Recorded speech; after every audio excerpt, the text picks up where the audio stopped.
has to look at his record.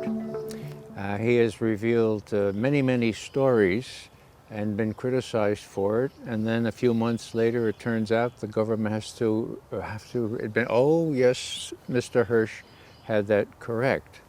So he also has an unblemished record for protecting his sources.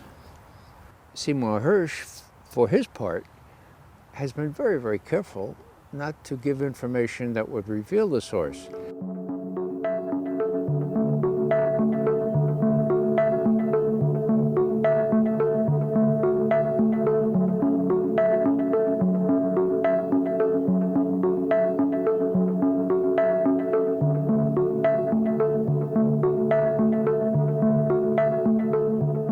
Well, they have no countervailing evidence because there isn't any.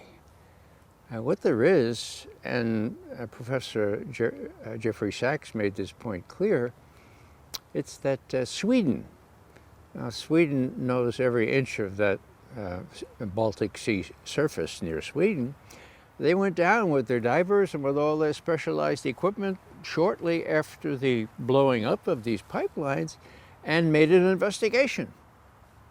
And they came back up to the air, and people said, "What'd you find?" And they said, "We can't tell you. It's classified. It would endanger national security."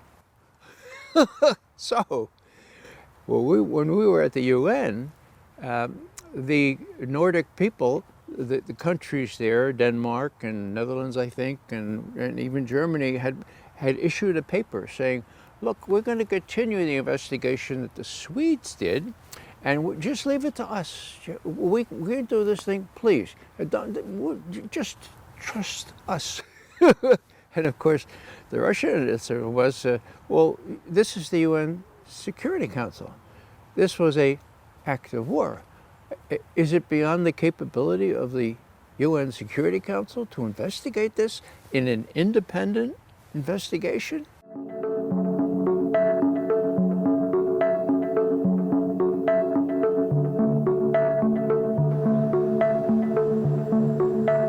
Well, for suggesting that, Jeffrey Sachs, a professor at Columbia, and I were criticized as conspiracy theorists, right? The only representative at that Security Council meeting who took a strong stand for the obvious utility of an independent investigation was the Chinese representative, who came out and said, "Well, this doesn't make any sense. Why can't we do this? Of course we should do this." Now, they will have to vote on this because it is a resolution.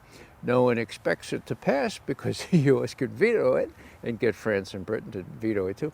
But just showing that to the public, just making that information available, pretty much for any reasoned person can sort of smell a rat here. Why don't they want an independent investigation?